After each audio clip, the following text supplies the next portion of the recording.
Dear student, in our previous videos of chapter 12 Healthy Living, we read about some instruments used in medical field. Today, development in surgery. Surgery means repair, removal or replacement of the damaged part or organ of the body. Surgery का मतलब होता है हमारी body में कोई part अगर ख़राब हो गया है या कोई ऑर्गन ख़राब हो गया है तो उसको रिपेयर करना, सही करना, रिमूवल हटा देना और रिप्लेसमेंट उसकी जगह दूसरा मतलब कोई सही पार्ट या ऑर्गन लगा देना. Surgery was practised even in ancient times in India. Surgery यहाँ तक कि एंशियंट टाइम में भी क्या की जाती थी, प्रैक्टिस की जाती थी. प्रैक्टिस की जाती थी मीन्स यूज़ में ली जाती थी इंडिया में. मतलब एंशियंट टाइम में भी इंडिया में सर्जरी की जाती थी. Nowadays it is possible to operate upon every part of our body. लेकिन अब क्या हो गया है, हमारी बॉडी के किसी भी पार्ट को ऑपरेट करना पॉसिबल हो गया है just because of surgery. The vital parts like kidney, liver, brain and heart can be successfully operated upon. अब इन्वेंशन इतने अच्छे हो गए हैं, इतने अधिक हो गए हैं कि उसकी वजह से जो मेजर पार्ट्स होते हैं हमारी बॉडी के like kidney, liver, brain, heart, उनकी भी क्या की जाने लगी है, आराम से उनको ऑपरेट किया जाने लगा है और उनके ऑपरेशन में सक्सेसफुल भी रहते हैं doctors. Damage parts can be easily replace. हमारी बॉडी का अगर कोई डैमेज पार्ट है तो उसको ईजीली क्या किया जाता है, रिप्लेस किया जा सकता है. This has helped in making life more comfortable for the sick person. और इसी वजह से सिक पर्सन की लाइफ अब और ज़्यादा क्या हो गई है, कंफर्टेबल हो गई है. Surgery is perform by a specialist doctor called surgeon. जो डॉक्टर सर्जरी करता है उसे क्या कहा जाता है, सर्जन. और वो क्या होता है, स्पेशलिस्ट होता है. किस चीज़ का, सर्जरी का. Sorry. Next, prevention of disease. Disease बीमारियों से बचाव. प्रिवेंशन मीन्स बचाव. Prevention is better than cure. देखभाल से ज़्यादा अच्छा क्या होता है, बचाव. Is an old saying. ये एक पुरानी कहावत है. Today the scientist have developed preventive medicines and vaccine. आज के जो साइंटिस्ट हैं उन्होंने क्या किया है, डेवलप किया है प्रिवेंटिव मेडिसिन्स को और वैक्सीन को. वैक्सीन मतलब टीके. Millions of lives have been saved with the help of these medicines. हज़ारों करोड़ों लाइफ को क्या किया जा रहा है, अब बचाया जा रहा है ड्यू टू दीज मेडिसिन. इन मेडिसिन्स की हेल्प से. Let us learn about some of them. Prevention of disease through vaccination. Vaccination means टीकाकरण. टीकाकरण के द्वारा किसी बीमारी से बचाव कैसे किया जाता है. About 200 years ago. आज से लगभग 200 साल पहले doctor Edward Jenner use to practice in a small town in England. तो वो क्या थे, इंग्लैंड के एक छोटे से टाउन में प्रैक्टिस किया करते थे. मतलब डॉक्टर थे वहाँ पर, तो वो अपनी प्रैक्टिस किया करते थे. Small pox at the time was a common disease. उस समय स्मॉल पॉक्स एक कॉमन डिजीज़ थी, मतलब जनरली किसी को भी हो जाती थी.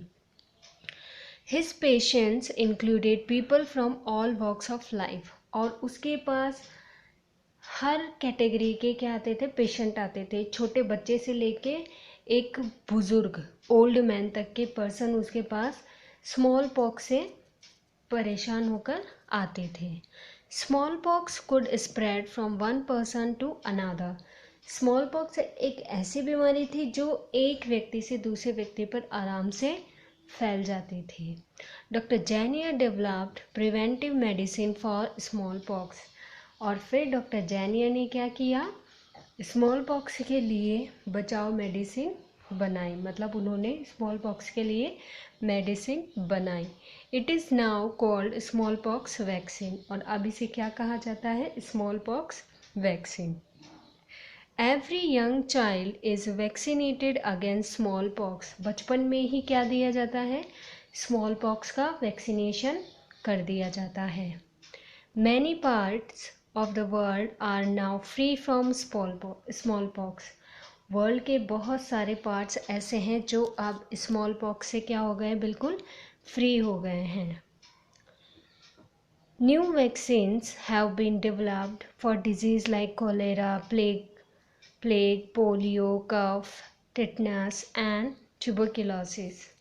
बहुत सारे वैक्सीन्स क्या किए जाए, न्यू वैक्सीन्स क्या किए जा रहे हैं, बहुत सारी डिजीज़ के लिए डेवलप किए गए हैं, जैसे कि कॉलेरा, प्लेग, पोलियो, कफ, टिटनेस और ट्यूबरकुलोसिस के लिए। नाउ स्टोरी ऑफ इन्वेंशन, कि स्मॉल पॉक्स की वैक्सीन का इन्वेंशन कैसे हुआ। Do you know how was the vaccine for small pox invented. क्या आप जानते हैं स्मॉल पॉक्स के लिए जो वैक्सीन बनाई गई थी उसका इन्वेंशन कैसे हुआ था, उसका आविष्कार कैसे हुआ था। Let's learn the story. Once Dr. Jania felt that milkmaids were not affected by smallpox. एक बार डॉक्टर जेनियर ने ये देखा कि जो मिल्क मेड्स हैं, जो दूध वाले हैं, वो स्मॉल पॉक्स से अफेक्टेड नहीं है, मतलब उनको स्मॉल पॉक्स नहीं होता है। He notice that they normally suffered from cow pox which is a mild disease. उन्होंने नोटिस किया कि वो लोग स्मॉल पॉक्स से तो पीड़ित नहीं हैं, लेकिन वो किससे पीड़ित हैं, काउ पॉक्स से, another name of a disease. Those who had cowpox never suffered from smallpox. जिनको कभी काउपॉक्स होता था उनको कभी भी स्मॉल पॉक्स नहीं होता था। Once a milkmaid came to him for treatment of cowpox. एक बार एक मिल्कमेड उनके पास आता है काउपॉक्स के ट्रीटमेंट के लिए। A pus like liquid was oozing out of the sores on her body. मतलब एक छोटी छोटी फुंसियाँ टाइप में उसकी बॉडी पे दिखाई दे रही थी। He collected the pus on a needle and injected it into the body of another patient named Pip. उन्होंने क्या किया, फीप एक अनादर पेशेंट का नेम था, तो उन्होंने एक निडल में उस मिल्क मेड की जो पस में से वो जो निकल रहा था, पस निकल रहा था, एक लिक्विड निकल रहा था, उसको इंजेक्शन में लिया और उसे एक फीप नाम के अनादर पेशेंट को लगा दिया। ही नाउ हैड काउपॉक्स, और अब उसे भी क्या हो गया, काउपॉक्स हो गया। He was cured in a weeks time, और कुछ सप्ताहों के बाद में वो क्या हो गया, ठीक हो गया। This person never had small pox, और इस फीप नाम के व्यक्ति को, जिसको कि उन्होंने काउपॉक्स का इंजेक्शन लगाया था, उसको फ्यूचर में कभी भी स्मॉल पॉक्स नहीं हुआ। But Dr. Janier wanted to confirm his idea and wanted to insert the germs of smallpox in his body. लेकिन डॉक्टर जेनियर कंफर्म होना चाह रहे थे कि उनका ये आइडिया सही है कि जिस व्यक्ति को काउपॉक्स होगा उसे स्मॉल पॉक्स कभी नहीं होगा। तो उन्होंने क्या किया, उसी व्यक्ति के बॉडी के अंदर वापस से स्मॉल पॉक्स के जर्म्स इंजेक्ट किए। Dr. Janier decided to take the risk and inserted the smallpox germs in his body. उन्होंने डिसाइड किया कि मैं ये रिस्क लूँगा और स्मॉल पॉक्स के जर्म्स फीप की बॉडी में इंजेक्ट किए गए। He observed him for many days, उन्होंने फिर फीप को बहुत दिनों तक ऑब्जर्व किया। Phipps never had small pox, Phipps को कभी भी स्मॉल पॉक्स नहीं हुआ।